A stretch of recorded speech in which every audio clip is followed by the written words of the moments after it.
Buenas noches y a los que nos están viendo o escuchando en otras horas del día, buenos días, buenas tardes o buen ocasio. Hoy estamos celebrando la séptima reunión del seminario Domando el Minotauro sobre la trilogía política de Bertrand de Juvenal para la semi-organización, el Centro para el Estudio de la Democracia. La sesión pasada comenzamos ya entrando en el tercer libro de la trilogía, y Pure Theory of Politics, y comenzamos ahora estamos ya en nuestra penúltima sesión, ya la próxima va a ser la última, eh, y en términos de posicionándonos en cuál era el tema central de la última lectura sugerida y la primera parte de Pure Theory of Politics, era este concepto de el yo en medio de otros o el ego entre otros, ¿verdad? El Sovereignty y On Power, que fueron los primeros dos libros, estaban estaban enfocados en discutir, analizar, narrar desde el punto de vista histórico, genealógico de las instituciones de poder gubernamental en la sociedad, en las diferentes sociedades humanas, vis a vis una visión más normativa del bien común en Sovereignty, pero estaba enfocado en los actores eh, históricos, entre comillas, de la autoridad gubernamental, las diferentes figuras que han ejercido ese tipo de autoridad. Eh, Pure Theory of Politics es diferente en el sentido de que está aumentando la resolución para identificar los fenómenos políticos más allá de la mera acción histórica, entre comillas, de gobernantes o de figuras de autoridad gubernamental o formal en la sociedad occidental. Y en esta sesión, que la lectura sugerida era en la parte 3, 4 y 5 del libro, creo que se puede observar o se puede notar en la lectura que uno de los una de las cosas que yo encuentro más encantadoras del libro desde el punto de vista del enfoque de Bertrand es que como pensador está, no es que está luchando, pero está forcejeando el pensamiento político en una sociedad de mayor escala. Entiéndase la sociedad contemporánea. Bueno, esto se escribe, ¿verdad?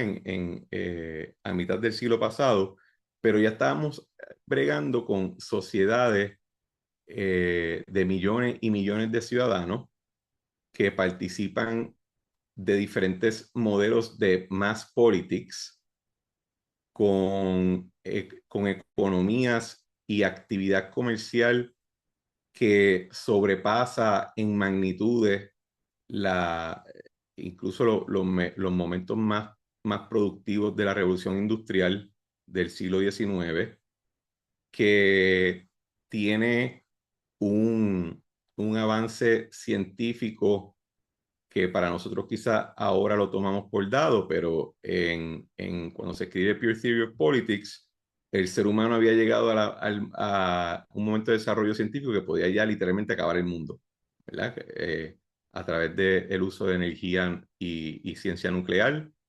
Eh, Estamos viviendo en un momento donde estas grandes sociedades viven convulsiones culturales y sociales una detrás de la otra a mayor velocidad. El mundo se está haciendo cada vez más plano en el sentido de que los avances en telecomunicaciones y en la tecnología de transportación te achica el espacio dentro del cual el tiempo, perdón, dentro del cual se puede comunicar a través de algo, largo espacio. Y la respuesta de Bertrand en Pure Theory of Politics ante esa gran escala es primero notar que las acciones políticas ocurren en situaciones que van más allá de la mera acción gubernamental y que propiamente se pueden concebir más como dinámicas entre individuos o grupos de individuos.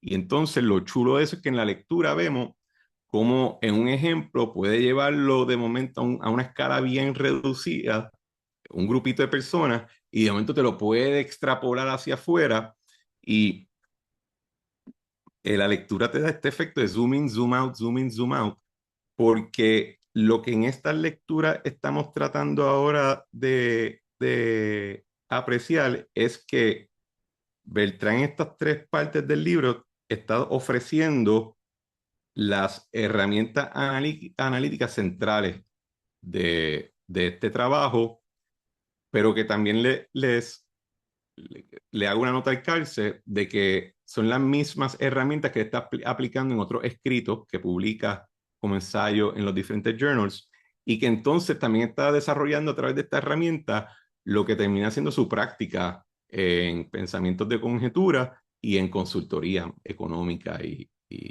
política, etcétera. Así que la herramienta que nosotros estamos leyendo en Pure Theory of Politics, él la está nos la está ofreciendo, pero él las está utilizando, ¿verdad? Y la está utilizando en diferentes trabajos.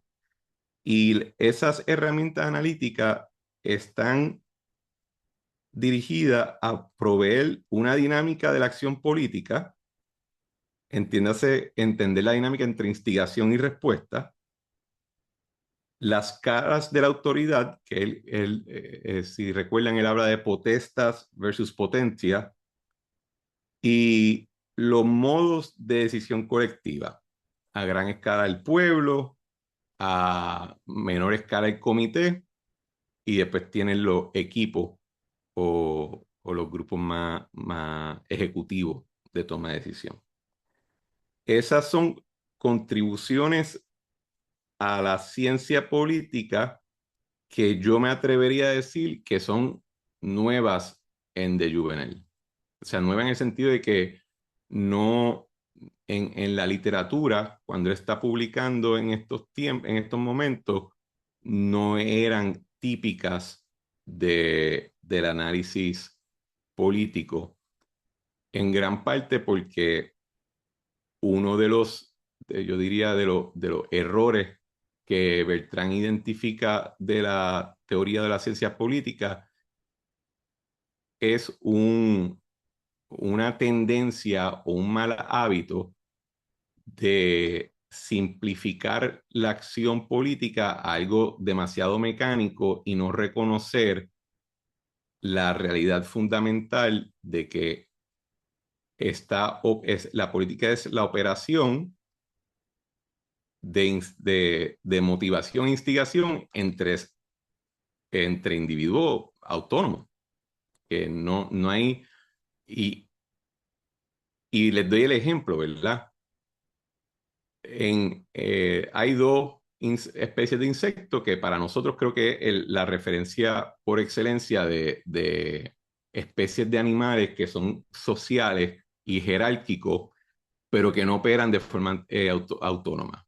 Tienes la abeja y la hormiga. Son especies que operan en sociedades, pero no hay ningún tipo de conflicto entre ellos porque la operación es mecánica. Está basado en instinto, en cuestiones químicas, etcétera. E incluso la jerarquía entre los diferentes integrantes de esas sociedades insectos se diferencian biológicamente.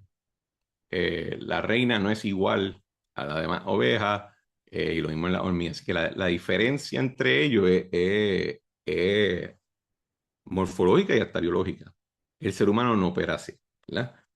Y él está tratando de corregir quizás corregir ese error en términos de la política, que él mismo reconoce que en la economía no se pecaba. La economía, por lo menos en el momento que está escribiendo, y pensaría que ahora también presume que las leyes de la economía, entre comillas, funcionan a base de incentivos, y esos incentivos solamente funcionan porque estás bregando con seres autónomos y racionales.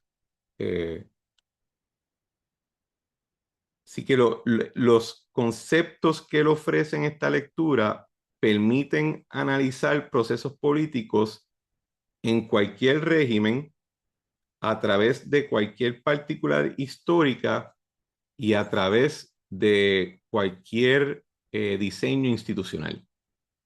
Ese es el objetivo de las herramientas que él está ofreciendo en el libro, en su teoría pura de la política, y que mejor se discuten en, en esta lectura.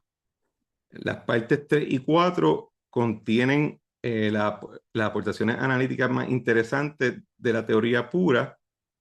No son capítulos descriptivos, son más conceptuales, y en los cuales Juvenal desarrolla unas herramientas para entender cómo operan los procesos políticos en diversas circunstancias y regímenes, y conecta hacia atrás con On Power y hacia Sovereignty, en el sentido de que Power discutía cómo opera el poder, y Sovereignty te quería distinguir entre el ejercicio legítimo de la autoridad versus el ilegítimo.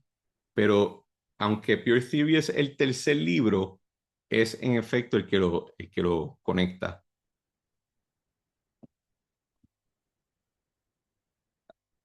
Aunque el tono de la lectura trata de mantenerse neutral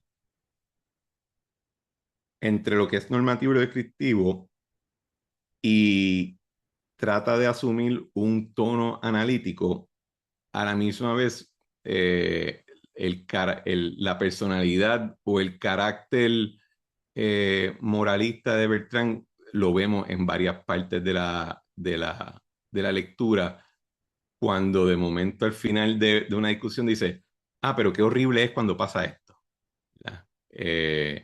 Así que es importante tenerlo presente, porque no es un poquito como cuando dimos el seminario de Leviatán, que yo decía, Hobbes, Hobbes dice que su propósito es articular casi una teoría geométrica del Estado, y, y hasta llega al punto de anunciar que no existía ciencia política hasta que él escribió De Quive, por esa actitud. Pero a la misma vez, al final del libro, en Review and Conclusion, Hobbes dice, oye, pero perdóname que fui demasiado retórico y demasiado, y que me excedí en unas cuantas partes en términos de ser florido. Pues, y ahí uno no sabe si esa es el sarcasmo de Hobbes, de si en efecto su intención de verdad era hacer una teoría geométrica, o si simplemente estaba tratando de esconder su verdadero argumento. Pues con Bertrand se da un poquito esa dinámica donde él quiere hablar con esta distancia académica, pero a la misma vez se da licencia para ser moralista en ciertos asuntos, así que uno no sabe si su argumentación, si esos momentos de licencia moral obedecen a simplemente él siendo un autor que se quiere entretener aquí y allá, pero que su enfoque es genuinamente analítico, o si es viceversa y está tratando de esconder a través de estas herramientas analíticas en realidad un aspecto moralista de su argumento. Eso es algo que yo no tengo manera de determinarlo, pero porque no me puedo meter en la cabeza del señor, y mucho menos ahora que ha fallecido, pero es algo que yo encuentro muy interesante en términos de la lectura cuando lo revisito cada cierto tiempo. Ok, Déjame ver aquí una nota, perdona. Y otra cosa que quería recordar de la sesión pasada. Yo les comenté ahorita que Bertrand está forcejeando con el reto de analizar la política en sociedades de la escala tan masiva con la que existen en el siglo XX y ahora en el siglo XXI. Y del punto de vista de ciencia política, está también luchando con la figura que es muy del siglo XX, muy de ahora, y que surge a finales del siglo XIX, que es el político, entre comillas, ¿verdad? El político de profesión, pero que es que su día a día, su manera de ser, su manera de operar, su manera incluso de gobernar, es en fundamento y en categoría totalmente diferente a lo que era el perfil de un político o de un gobernante en los tiempos que le preceden. El político, vamos a decir, ¿verdad? Vamos a hacer un ejemplo. Si vamos a la época, si leemos vamos a decir, la Ilíada, o la Odisea, ¿verdad? Poemas épicos escritos, verlo cantado o escrito en el 800 años, pero antes de Cristo, pero hablando de una edad anterior, ¿verdad? En la época de bronce, el gobernante o el político era una figura, era un tipo de guerrero, ¿verdad? Era un pirata. Eh, Gobernaba no solamente por sus tradiciones, pero sino por su efectividad en una actividad que no era necesariamente pedirle el voto a alguien. Él era el rey y se acabó. Y eso es algo que discute Bertrand en Sovereignty. Entonces, con el pasar del tiempo, tiene entonces la figura del clero, vamos a decir, las órdenes clericales o sacerdotales gobiernan, pero a la misma vez es basado en su relación como intermediario entre lo divino y la vida eh, religiosa, espiritual y las tradiciones de un pueblo, pero tampoco está pidiendo un voto, no está argumentando por su legitimidad más allá de su rol como sacerdote o clero. Y sucesivamente en Sovereignty vemos cómo diferentes figuras de gobernantes tienen un perfil y Bertrand los discute. Pero en Pure Theory of Politics es cuando aparece el político que conocemos hoy en día, que es muy de la sociedad a la escala del siglo XX y del siglo XXI, pero no un guerrero necesariamente, no es un sacerdote, incluso no es un experto en alguna materia fundamental, es experto en ser político. Y la actividad con la cual ese político puede conducir a su pueblo hacia la ruina, hacia el éxito, hacia la estabilidad, hacia el stasis, es uno de los, yo creo que es uno de los objetivos,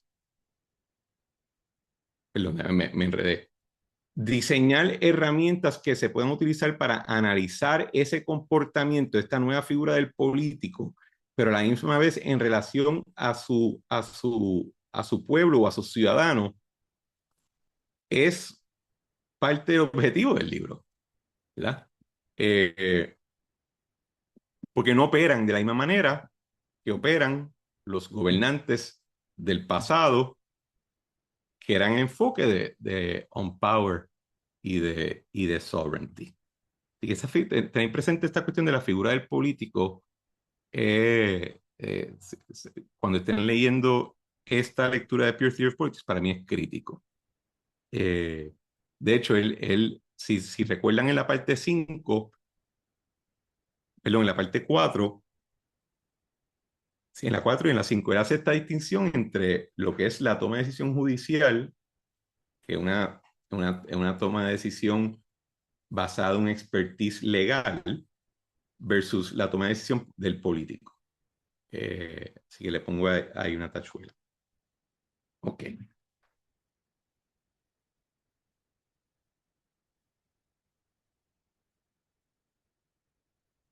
Los temas centrales de la lectura que habíamos sugerido para esta reunión. Primero, el concepto de instigación y respuesta, que Beltrán define como la mecánica elemental de la política. De hecho, una de las citas que mejor lo ilustran son las siguientes. Working of words upon action is the basic political action. O sea que la acción política básica, según Peer Theory of Politics, es la capacidad de usar palabras para, para causar un efecto que conlleve a una acción concreta. Y la segunda cita es, Political action is a process of incitement and response in which the instigator seeks to move others to his purposes, while the responder retains the capacity to resist or to refuse. Toda acción política es diádica, requiere un instigador y un respondedor. Es una observación relativamente simple, pero con tremendas implicaciones, porque significa que no hay tal cosa como política en la soledad. No hay tal cosa no hay tal cosa como un genio político fuera de un grupo. Mientras que sí puede existir un genio, puede existir un genio matemático, puede existir un genio científico, un músico genio, los pintores. En la misma literatura, ¿cuántos autores que hoy en día leemos como si fueran canon, durante toda su vida nadie lo leyó? ¿Verdad? Melville, cuando muere, piensa que Moby Dick fue un fracaso total. Eh, el genio en la política no puede, no hay un genio solitario en la política. Eh, Toda política implica reconocer al otro, la parte que él habla de being heard, que la política nunca puede ser totalmente unilateral. El respondedor siempre retiene la capacidad de resistencia. Esto distingue la política de la pura coacción. Cuando comprendemos que toda acción política es instigación y respuesta, reencuadramos nuestra comprensión del poder. No es imposición desde arriba, sino una influencia basada en relaciones, donde las partes retienen su agencia. Esto conecta con el análisis de On Power sobre la obediencia. Si se recuerdan, en On Power la pregunta inicial no es por qué, no es porque la gente se junta, es porque la gente obedece. Esa es la pregunta fundamental de On Power. ¿Por qué los ciudadanos obedecen? La contestación, las múltiples contestaciones que ofrece Beltrán en esta lectura es que el instigador logra que la obediencia parezca razonable, deseable o inevitable. Y hay una sección en la lectura donde él cita a Hume, cuando Hume enfatiza que toda acción política, entiéndase de un gobernante, al final del día está basada en opinión. Porque la masa de la gente siempre en términos numéricos, siempre va a ser más fuerte. Pero así que el poder conseguir la obediencia es fundamentalmente un asunto de opinión. Hobbes también lo comenta. De hecho, yo creo que Hume se lo tumbó a Hobbes, pero a Hobbes nadie nunca le quería, no, nadie lo quería citar.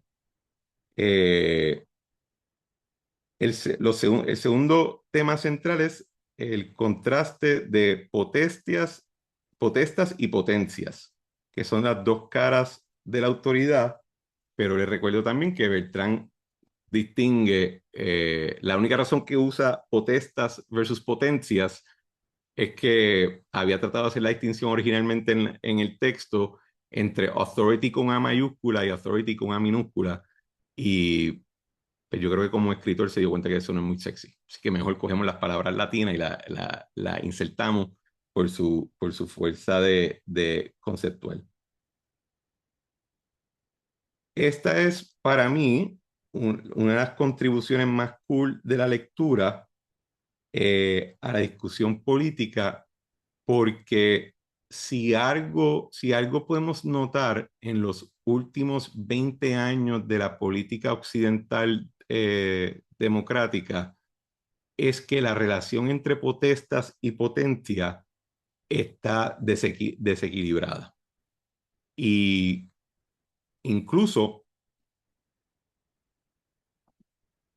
yo argumentaría que en el caso nuestro local de Puerto Rico, esa falta de balance y el proceso mediante el cual se fue desequilibrando explica o provee un modelo para entender mucha de lo que hemos vivido en términos del desarrollo de nuestra vida política y pública en los últimos años, yo diría desde, qué sé yo, desde la crisis del petróleo hasta ahora, y desde los 70 para acá. Toda autoridad tiene dos dimensiones: la formal, que es el potestas, y la efectiva, que es el potencia. Ambas son necesarias. La historia política está llena de ejemplos de lo que ocurre cuando de su disociación. Reyes que tienen potestas, pero no potencia. Autoridad formal sin poder efectivo. Tiene el caso de figuras demagógicas o de figuras revolucionarias en términos de su revolucionaria más en el sentido de Cebrera en Florencia, no estoy hablando de guerrillero, o del ejemplo que usa Beltrán del apóstol Pablo. No estoy hablando de revolucionarios en términos de guerrilleros formales, que tienen potencia, pero no tienen potentas. Tienen influencia efectiva sin ningún tipo de legitimidad institucional. Los momentos de mayor inestabilidad son aquellos en que estas dos dimensiones se alejan. La política estable requiere que se mantengan en sintonía. Y la manera que se pueden mantener en sintonía es cultivando lo que Bertrand habla como el rostro, the face, eh, que significa la presencia personal de quien ocupa la posición formal. Si el rey no cultiva respeto por su rostro, su potestas se vuelve hueco. Y si el político acumula potencia sin potestas reconocidas, se vuelve una amenaza al orden establecido. Eh, Dos ejemplos que, primero, creo que si le decíamos a Beltrán, si traemos a Beltrán al presente y le decimos que existe una profesión que se llama ser influencer, que significa que te ganas la vida no solamente, no vendiendo un producto en el sentido de que no es tu inventario, sino de que a base de tu capacidad de instigar a un público a comprar el producto de otro, basado en tu mera personalidad, yo estoy seguro que le añadiría un capítulo al libro para simplemente hablar de ese fenómeno. El otro ejemplo que les quería dar en términos de esta cuestión de potencia versus potesta, eh, como ustedes saben, pues yo estuve en la Junta de Supervisión Fiscal como representante del gobernador por 2 años. Y esos 2 años en particular eran unos años donde se dio mucha confrontación abierta y detrás de puertas cerradas entre la Junta y el gobierno electo, entiéndase, el gobernador, pero también en algunos casos con la legislatura. Ok,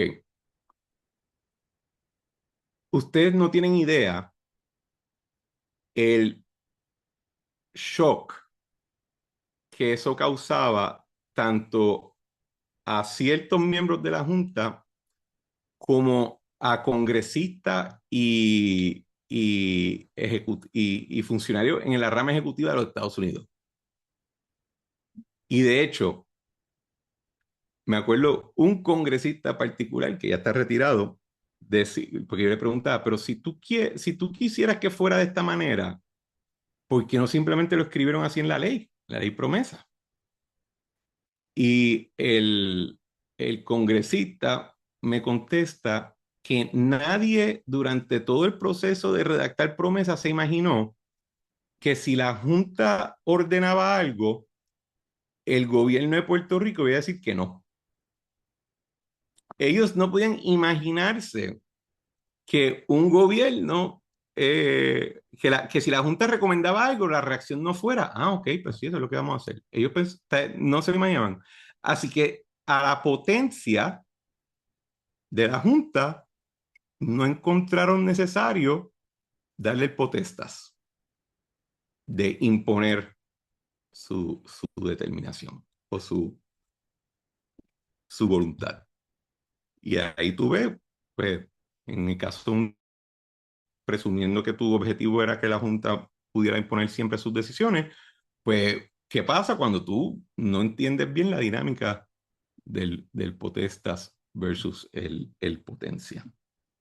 Eh, Tercer tema central en la lectura es los modos de decisión colectiva, que es el pueblo, el comité y entonces el equipo más ejecutivo. La política moderna combina estos tres modos de toma de decisión, cada uno con sus presupuestos de energía. Eh, el, el término que yo utilizaría más contemporáneo sería lo que dicen bandwidth. El pueblo, que está basado en un concepto de decisión directa, presupone que existe una voluntad popular que puede expresarse y que debe ser obedecida.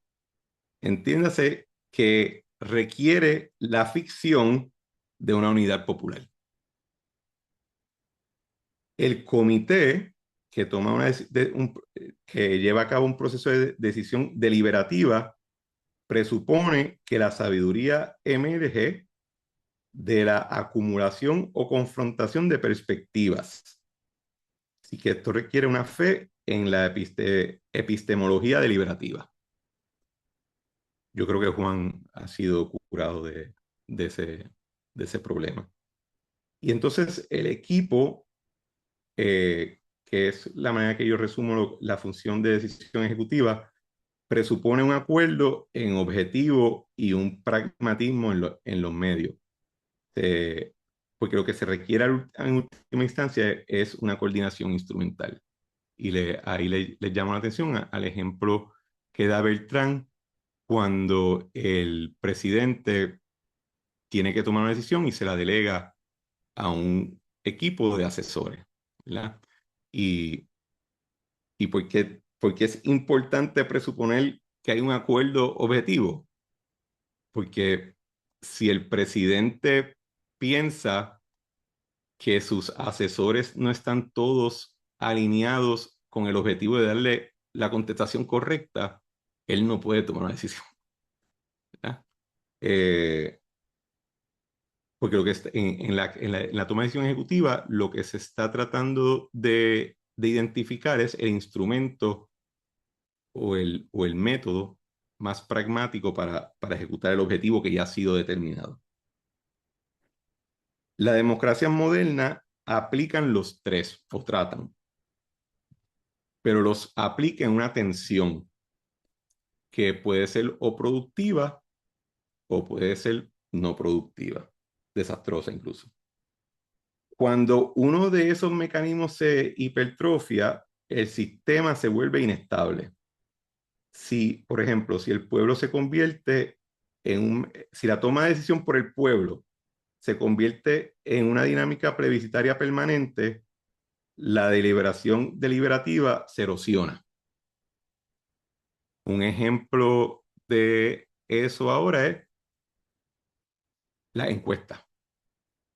Si tú le estás enseñando una encuesta todos los días a legisladores o alcaldes, se convierte en esquizofrénico. Y entonces, el proceso deliberativo, que supone que sea un grupo de personas deliberando entre ellos, se rompe.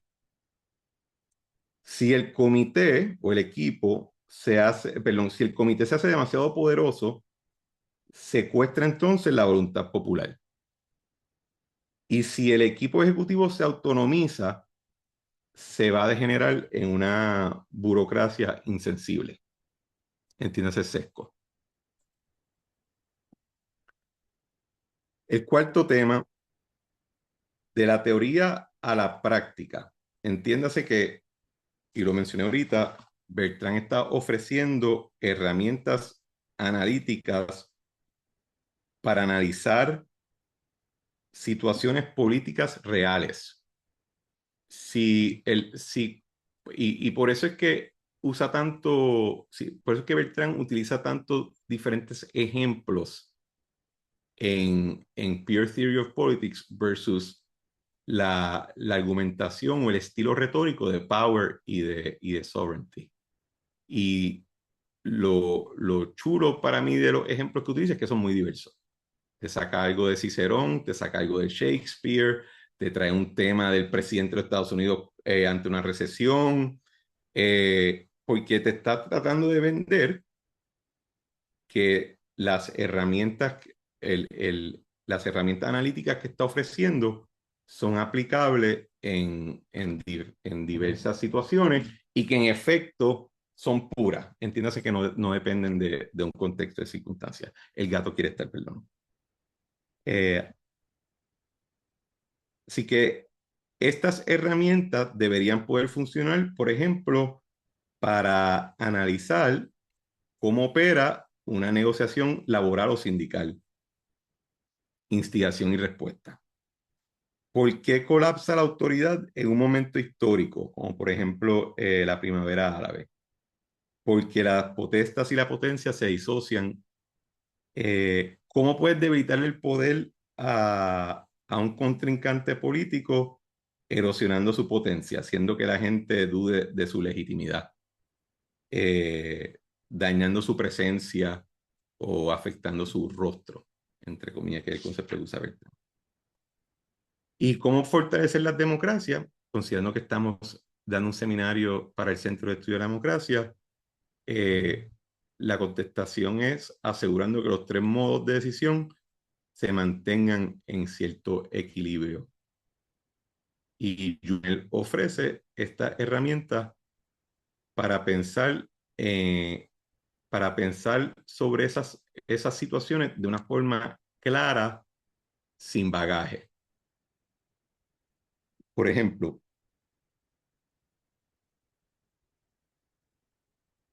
no sé si ustedes han notado que cuando se está discutiendo un tema, una de las herramientas retóricas o sofistas, yo diría, por excelencia de cierto sector del espectro ideológico, es decir, es que Manuel, necesitamos democratizar más el asunto. ¿Y qué tiene que ver el fundillo con la primavera? Por ejemplo, en el análisis de nuestro sistema energético, pues por mucho tiempo teníamos un monopolio a través de un public authority o una corporación pública, que es un ente legal que tiene unas cualidades legales y funcionales bien particulares, diferentes a una corporación privada, y ese public authority, esa corporación pública, proveía un servicio, una utilidad, o sea, servicio eléctrico, sin regulador externo. En términos legales le decimos eso Rate Setting Authority, ¿verdad?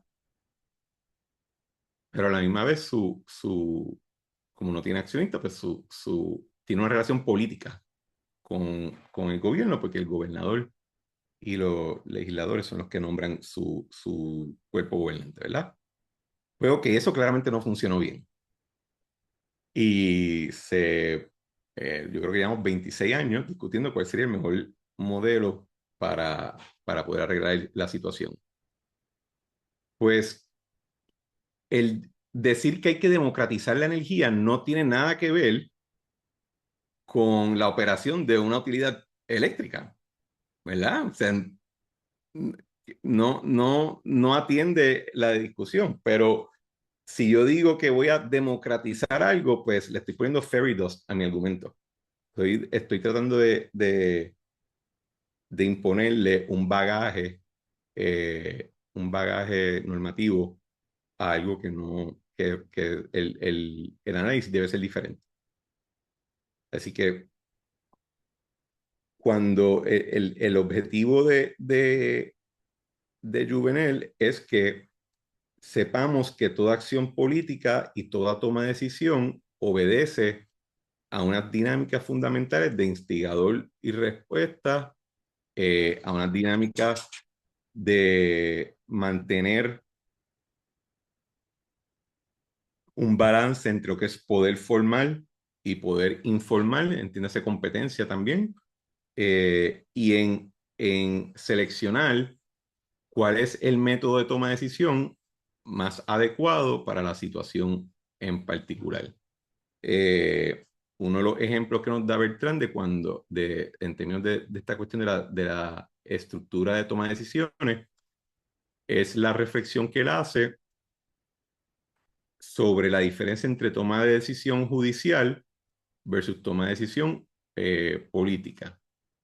Porque la decisión política primero opera sin una totalidad de la información relevante, así que requiere prudencia, requiere un cálculo de probabilidades y y tiene una preocupación genuina con el resultado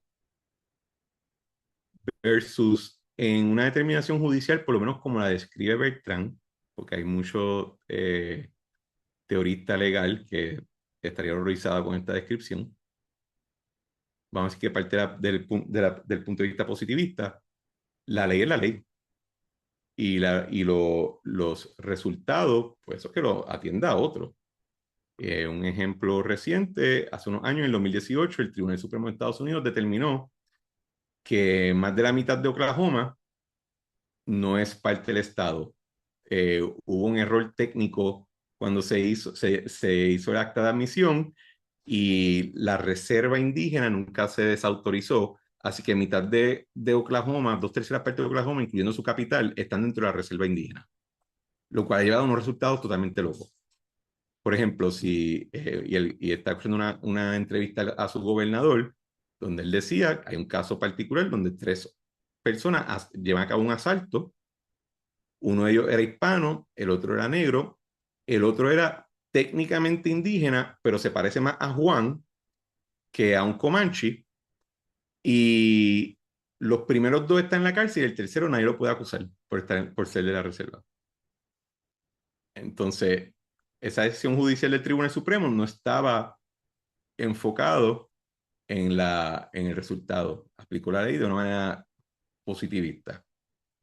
Y entonces la rama política no reacciona porque el método, el proceso en que el Congreso toma decisiones bajo el modelo del comité está desajustado claramente, ¿verdad? Así que de momento tenemos inestabilidad y un ejemplo en blanco y negro de las cosas de las que está hablando Beltrán en esta lectura. ¿Alguna pregunta o comentario hasta ahora? Creo que sí. Pero son acotaciones, no tanto preguntas. Pues dilo, hable. Perdón. Pues mira, par de cosas. Eh, pues yo no había leído este texto de Juvenal antes, y casi no había leído a Juvenal antes, pero esto me pareció interesante, toda esta distinción entre potestas y potencia, porque es una distinción que es carísima, que es bien importante en la historia del pensamiento político moderno y que explícitamente, por lo menos, está recogida en la ética de Spinoza, ¿verdad? Por ejemplo, ética, mira, a mí, Spinoza distingue nítidamente entre, ¿verdad? Escribe la ética en latín entre potestas Ujú, y potencia. Para no querer decir exactamente lo mismo que llevó en él, pero por lo menos en el caso de una de las dos palabras sí, tiene bastante tangencia, porque Spinoza por un lado lo que quiere es plantear con, con la potencia, para decirlo en español, esa capacidad de los cuerpos de disponer, de actuar, de crear, de afectar a un otro cuerpo. Y que es una capacidad inmanente que tiene la multitud, o visto desde otra perspectiva, que tiene Deus sive natura o Dios o la naturaleza, en la concepción de Spinoza. Versus la potestad, que entonces en Spinoza es ese poder no inmanente, o sea, digamos, esa constitución de una autoridad que no es inmanente, sino que es sobrepuesta a la mera disposición de cuerpos y que usualmente, dejada a sus propios vaivenes, sirve como limitación o ataponamiento de las ricas posibilidades de la potencia del ser. O sea que hay algo ahí. Entonces, lo otro también pero también esa distinción corre ya más cercana a los temas que tal vez está planteando explícitamente Juvenal, a esta distinción importante que es la de poder constituyente y poder constituido, ¿verdad?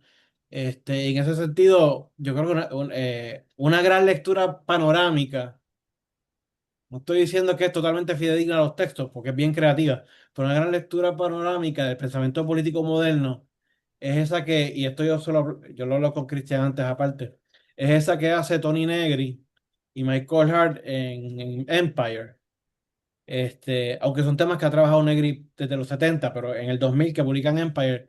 Es ese planteamiento de cómo van trazando, cómo a través de Maquiavelo, de Harrington, de Hobbes, de Rousseau, del otro, está siempre en discusión, apalabrado de distintas maneras, la tensión que existe entre la creatividad o la transgresividad o la creatividad del poder constituyente versus cuando se cristaliza el poder constituido, ¿verdad? Es decir, cuando la transgresión que tal vez deviene en revolución, en cambio social radical o al que produce algo nuevo, de momento, al convertirse el poder constituido, esa riqueza que estaba en el proceso del hacerse de este nuevo mundo, digamos, o esta nueva realidad, pues se va anquilosando en la medida en que se institucionaliza y se pierde la vitalidad y qué sé yo.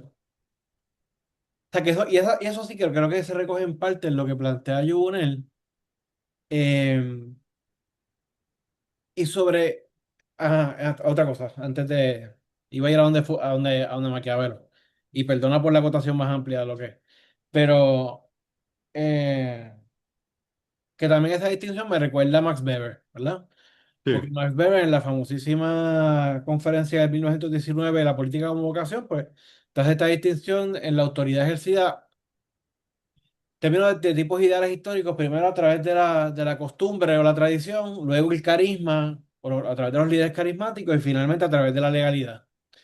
Claro, en el esquema de Weber, el supuesto hubiese sido de que en la medida en que el mundo moderno se seguía estabilizando, pues cada vez más las formas de respeto a la autoridad por efectos de tradición o costumbre o por efectos del afecto que produce un líder carismático iban a quedar cada vez más desplazadas por la legalidad.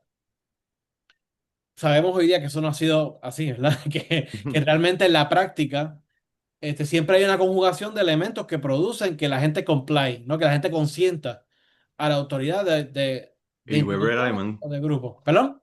que Weber era alemán. Sí, claro. Te voy a decir un poquito más italiano, pero el, Exacto. el, el, y que nada, y que eso está por ahí también. Entonces, finalmente, al respecto de la importancia que es otro tema que trabaja Negri, Hart, la cuestión de la atención, usaste la palabra balance, y balance puede ser la palabra, también podría ser de cómo mantener la atención productiva entre la potestad y la potencia, ¿no? Un poco para que no sean kilosales, perdón, no se autonomice radicalmente ni una parte de la ecuación ni la otra. Pero el mismo Maquiavelo, en los discursos sobre ti, en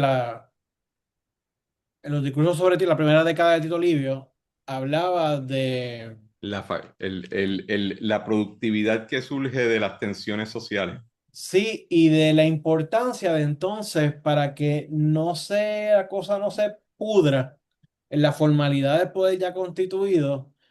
En inglés la traducción es to try to establish mechanisms of renewal. En italiano es como, creo que era ridurre verso il principio. O sea, que tú plantearas elementos y que tú analizaras cosas que te ayudaran a reenact, a revivir, a recordar los founding moments, los elementos fundacionales del ordenamiento. Porque es como que traerle la frescura nueva de ese momento Sí, sí, constituyente. la mejor, eso de ese pensamiento es que viene la idea de que las mejores revoluciones o las más exitosas son las que aparentan rescatar un pasado, ¿verdad? En el sentido, porque estás refundando, esa palabra, el PP ya no la tenía, estás refundando el orden establecido, eh, y, y aunque estás trayendo novedad, le estás dando la legitimidad de ese momento de fundación inicial y la energía de ese momento. Sí, y por último, eh, es inevitable cuando lo estaba leyendo estos capítulos, pues ponerlo en contexto. En el 1900, estaba aquí los apunté, en el 1953, David Easton, que era uno de esos pilares fundamentales de la ciencia política norteamericana, publica su texto Political Systems, que hace ese esquema bien neat, bien limpio, bien transparente del sistema político, con sus insumos y sus outputs, y cómo, ¿verdad? Y se nutría el sistema en la medida que... Pero claro, la perspectiva de 1950 de Easton, eso está bien encajado en una perspectiva funcionalista con muy pocos elementos historicistas o históricos. Mientras que Juvenel, de unas coordenadas, ¿verdad? Porque Juvenel no es marxista, no tiene una vena historicista como tendría, digamos, Sherlock Walling en el 60 con Politics and Vision, pero Aunque su insiste, último libro es sobre Marx y Engels. pues mira para allá. Pero ahí para porque insiste, ¿no? Mira, yo estoy reduciendo esto al mínimo de los instigations y la respuesta y la madre de los tomates, pero realmente la complejidad de esto pues solamente cobra cuerpo en la medida en que tú vas a los ejemplos históricos. Ujú, Y por último, de mi comentario, pues nada, que yo suscribo, o sea que yo no usaría esa palabra, y pues, claro, es el inglés de 1963 de una persona que originalmente no era English Native Speaker, pero que ajá, es el planteamiento de cuando él dice que el compliance es la virtud o el elemento fundamental del animal político, y eso, pues, ujú, perfecto, o sea, claro, yo no uso esa palabra, yo, pues, por herencia gramsciana, yo hablo de consentimiento, ¿verdad? Porque es que sí, y es así, es decir, desde que Aristóteles decía que la meta de la política era lograr la construcción de relaciones de amistad entre nosotros que somos dispares, ¿verdad? Dicho de una forma bien, bien, bien sanana, bien, pero ve, es Aristóteles. Pero dicho hoy día, tú no puedes hablar de sociedades sin el elemento fundamental de que haya producción de consentimiento continuo, ¿verdad? Claro, nunca es un consentimiento que te hagas de una vez y por todas, es siempre un conjunto de consentimientos en equilibrios inestables, pero es consentimiento al fin y al cabo. Y pensaba en eso cuando leí lo de comprar, yo dije, pues that's right, es que sin, o sea, sin consentimiento, pues, pues, lo que hay es, tú sabes, para usar la expresión hobbesiana, o guerra de todos, de todos contra todos, o todo el mundo tirando líneas de fuga para todos lados, ¿verdad? Este, y nada, está bueno el texto, está bueno. Yo creo que, fíjate, yo creo que compliance es mejor palabra de consentimiento porque dentro de lo que está, dentro de los diferentes ejemplos que da Bertrand, nota que él está también tomando en consideración el fenómeno donde el instigador obtiene la respuesta deseada, incluso cuando el que responde no está necesariamente de acuerdo de que es lo correcto y si se sintiera plenamente libre no lo haría, no consentiría, ¿verdad? Así que hay una parte en la lectura que él se enfoca mucho en cómo el hacer una promesa, cómo el potestas puede influir en que la gente comply. Es importante porque creo que la connotación de consentimiento, aunque no creo que no creo que es la connotación en el contexto de Gramsci, consentimiento implica aprobación en términos del uso popular de la palabra, ¿verdad? Si yo consiento algo porque entiendo que está bien o que es bueno eh, versus la idea de I comply. Y eso yo creo que le añade, eso es lo que le añade mayor resolución o relieve a esa parte. Eh, lo segundo, creo que por los footnotes o las notas al calce nos damos cuenta de que Bertrand no creo que es original en muchas de las cosas que trae, sino en la manera y en que las configura, ¿verdad? En el argumento. Creo que él sería el primero en admitirlo. Lo que sí yo encuentro muy original es cómo él es capaz de ponerlo en el contexto de la sociedad masiva y de cómo eso entrelaza con los diferentes rostros del político que es muy de nuestra era. Yo pienso que es muy original.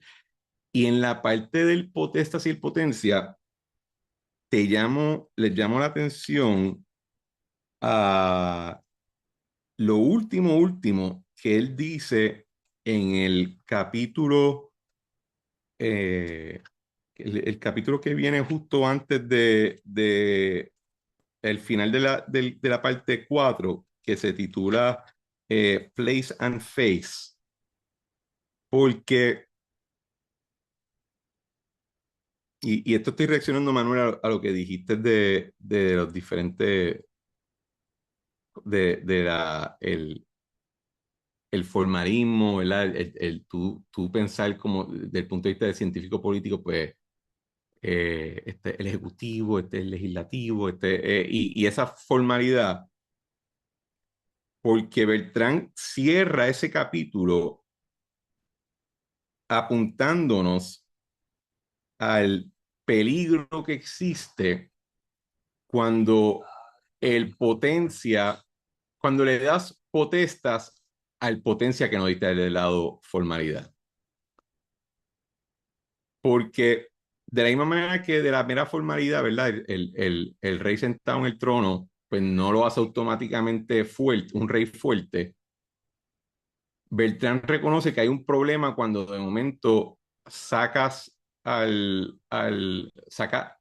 una fuerza que tiene mucha potencia, pero sin el potestas nunca puede llegar a su máxima expresión y de momento la formaliza. Déjame buscar aquí el sección y le cito.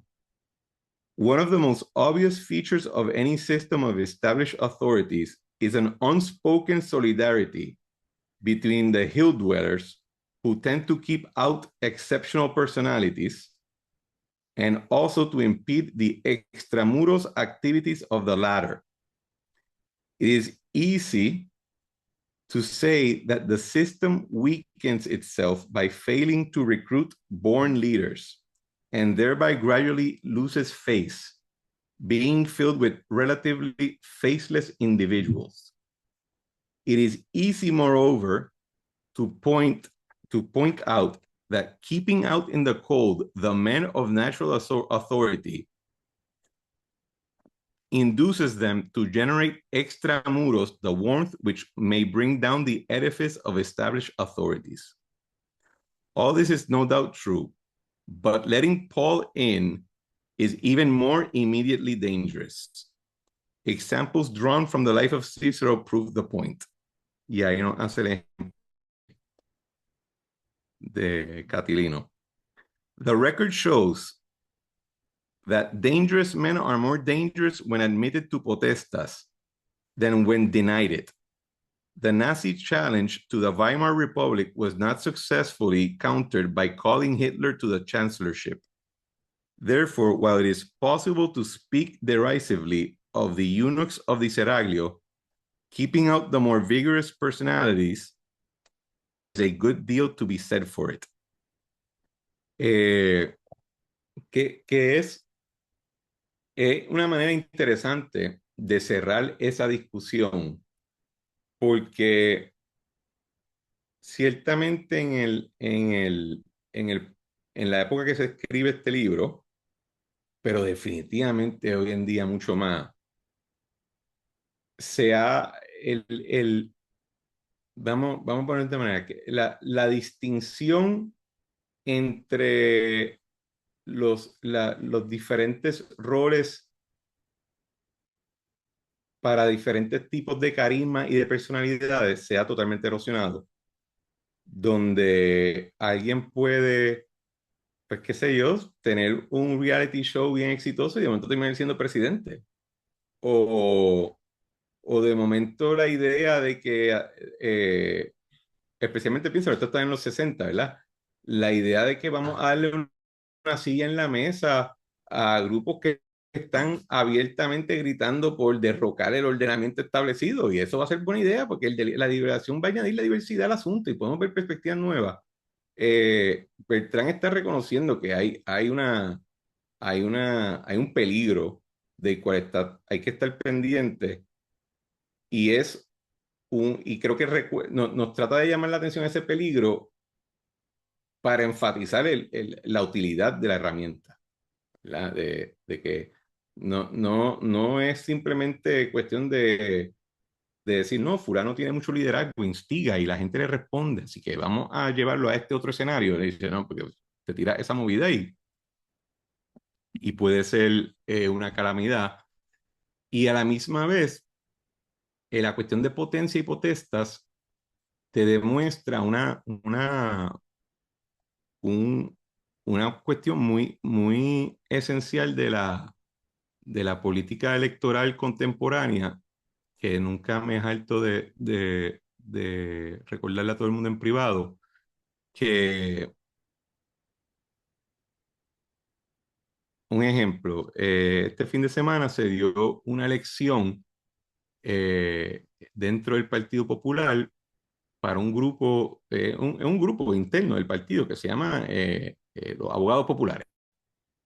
Y corrió el ex representante Luis Vega Ramos contra un abogado que se llama Abner, muchacho joven, y ganó Abner. Y el análisis que yo creo que alguien que quizás no vive, no es un político junkie como, o no trabaja en la política como yo, ¿verdad? Diría, ¿a qué diablo tú quieres ser presidente de los abogados populares? Pues la contestación, señoras y señores, es porque quieres recibir atención. Y si tú no tienes un puesto formal, conseguir que te presten atención es de las cosas más difíciles que existe en el ámbito político. Le hago un ejemplo muy concreto de una campaña en la que yo trabajé. Busquen los periódicos del Nuevo Día del 2013 a diciembre 2015. En casi 3 años, en 3 años, Ricardo Rosselló apareció en el periódico El Nuevo Día una sola vez. en diciembre del 2015, cuando sacaron por primera vez una encuesta de las primarias. ¿Por qué? Porque era una campaña con un candidato informal, porque no había anunciado su candidatura, que no era líder de nada formalmente. Era un profesor en ciencias médicas. Así que la postura del periódico, pero aquí no hay nada que cubrir. Y compara eso con noticias donde citan a fulano de tal, que es el presidente de la organización comunitaria Hermanos de la calle Loíza. Y a ese caballo lo citan todos los días, sobre cualquier tema. Como por ejemplo mi amigo Heriberto Martínez, que, oye, ser presidente de la Asociación de Economistas de Puerto Rico es tan brutal que hasta cuando ya no eres presidente te citan por ser el expresidente de la Asociación de Economistas, ¿verdad? Así que el potestas, esa posición formal tiene un poder en términos de llamar la atención, pero tiene también su poder en la aplicación de ese potencia. Así que la discusión de potencia y potencia tiene un dark side que les llamó la atención, que es importante reconocer al punto que Beltrán cierra el capítulo con esa discusión. Eh, Manuel, iba a decir algo. Perdón, Juan, iba a decir algo. Sí, en ese último asunto, ¿cómo?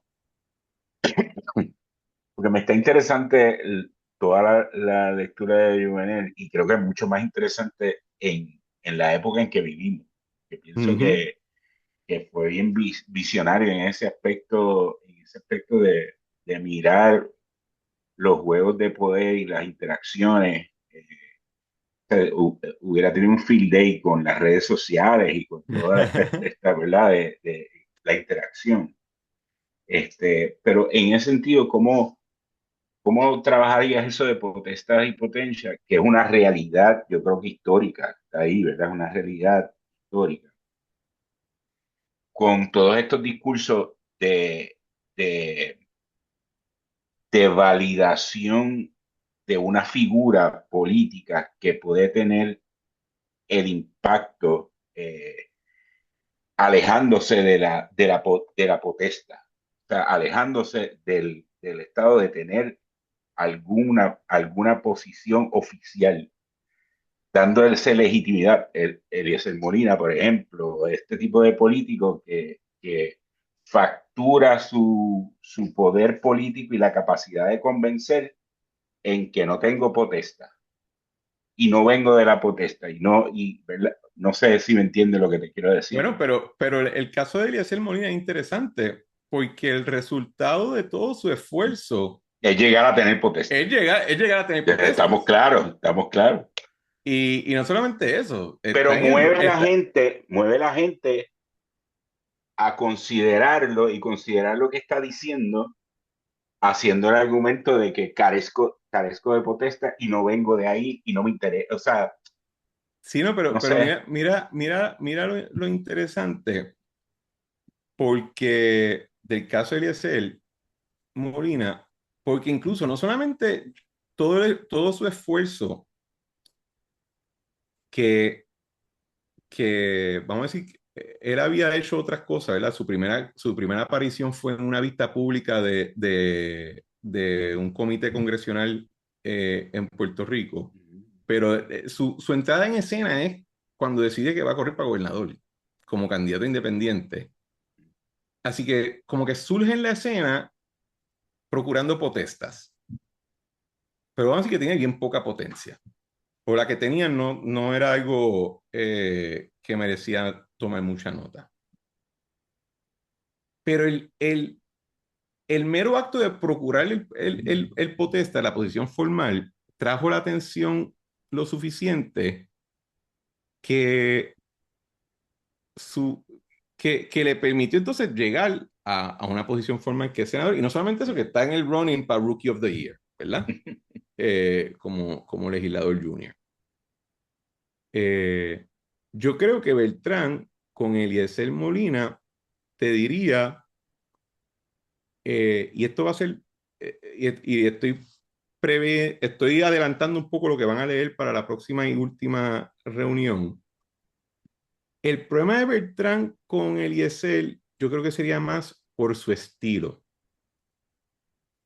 Que eso es un juicio que yo creo que encontraríamos muy, la palabra que usaría mi abuela es prudish, muy, muy come mierda, ¿verdad? Y no te gusta cómo habla. Pero dice lo que tiene que decir. En la próxima lectura, en la próxima sesión, en la lectura sugerida, Bertrand se va a enfocar mucho en esto, en los manners de cómo atender un tema, lo cual, y ese problema con el estilo de Bertrand, yo creo que te diría, mano, ustedes dejaron que este tipo entrara y ahora tú no sabes si tienes a Catalino ahí con ustedes. Porque mira cuál es el asunto de esa integración formal. Cuando él juramenta, y tú sabes esto, Juan, muchos legisladores estaban indignados con la idea. Y hasta incluso algunos en el floor o en comité decían, él no debe estar aquí. Y el relámpago que bajaba del presidente del Senado era inmediato. ¿Por qué? Porque el presidente del Senado reconoce que si empiezan a decir que uno de ellos no debe estar ahí, pues ninguno debe estar ahí. Porque no hay una métrica objetiva. No es el rey guerrero, no es el clero que te canta cuando cae el rayo. Obedece a otra dinámica, a tu poder instigar a que gente vote por ti. Esa es la única métrica para sentarte allí. Entonces hay un issue, entonces no tiene, si esta figura luce. O sea, sí, y de verdad yo no creo que Eliezer Molina, creo que esté claro, yo no creo que él es un catalino. Eh, pero, ¿y si lo fuera? ¿Cómo vas a pelearlo? Porque estás preñado. Y contrasta eso, por ejemplo, y algo, es una cuestión muy de nuestros tiempos, donde figuras con potencia, con potencia, procuran incrementarla eh, eh, aspirando, algunos en serio, otros no, a un puesto formal de gran envergadura, ¿verdad? Y así cautivan la atención. Sí, hablamos de Eliezer, pero Alexandra Lúgaro apareció en un video de Facebook y de momento corriendo para la gobernación y de momento se convirtió en un fenómeno político que redefinió la política como por 10 años, desde el 2015 para acá. Así que esa dinámica, el asunto de los Hill Dwellers, de los grupos externos,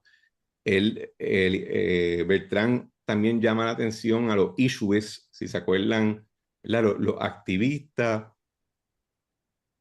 Yo creo que si uno lo lee ahora, eh, uno puede hacer clic, clic, clic, sí, no todo esto, lo veo aquí, lo que acá.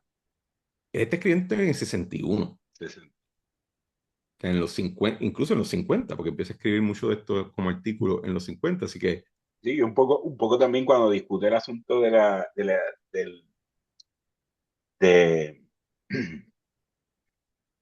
de los comités, el equipo y los comités y las decisiones, cuando el comité ha tomado ya una determinación, toda esta cultura de la cancelación, las presiones de los equipos sobre el comité, aun cuando el comité ha rechazado sus visiones, cómo trabaja esa dinámica hoy en día dentro de la estructura que Juvenal crea, me parece súper interesante. y yo lo dije en la última sesión, pero desde el punto de vista entre todas las lecturas que yo he hecho de teoría, filosofía o de ciencias políticas, la que yo puedo hacer una traducción mucho más fácil al trabajo de hacer campaña, de cabildear, lo que sea, Beltrán es el que lo tiene domado. Déjame cerrar porque quiero subrayar el aspecto, el objetivo de implementación de muchas de las ideas que están articuladas en la lectura que estaba sugerida para hoy, que es un párrafo en el capítulo que se titula The Law of Conservative Exclusion.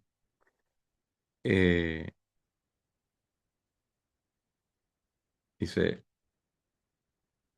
almost no one is a consistent anarchist. Pursues to its logical conclusion the belief that there should be no command. Practically all men take for granted that there must be some pronouncements binding upon everyone. But the very function of a theory of politics, o sea, la del libro, is to substitute for a hazy awareness an articulated edifice of sharply defined and logically dovetailed notions. O sea que también uno de los objetivos de la lectura supone que, vamos a decir que la lectura sería exitosa si uno pudiera, con las herramientas que él presenta, que Bertrand presenta, tener una mayor capacidad de entender cuál es la verdadera intención del instigador, que todos vivimos bajo, ¿verdad? Según la lectura, todos vivimos constantemente sujetos a instigación y somos a veces instigadores. ¿Cuáles son las verdaderas intenciones? Versus quedarse en el marasma o en la neblina de las palabras, de las ideas porque al final del día no es para traer el paraíso a la tierra. Toda acción política toda instigación política procura que tú actúes de una manera. Identificar eso es la parte clave de la herramienta. Así que con eso vamos a cerrar la discusión de hoy, a menos que alguien tenga una pregunta en términos de housekeeping. Ya la próxima sesión es la última, donde vamos a cerrar con la última parte de Pure Theory of Politics, que como dijo ahorita, se titula Attitudes. Attention and Intention, The Team Against the Committee, Manners of Politics, y después la última parte que es The Myth of the Solution. Y cerramos también con un poquito de una reflexión en términos de Bertrand, yo creo que lo hemos discutido un poquito hoy también, pero de la relevancia particular que yo encuentro que tiene para tiempo actual. Así que con eso cerramos.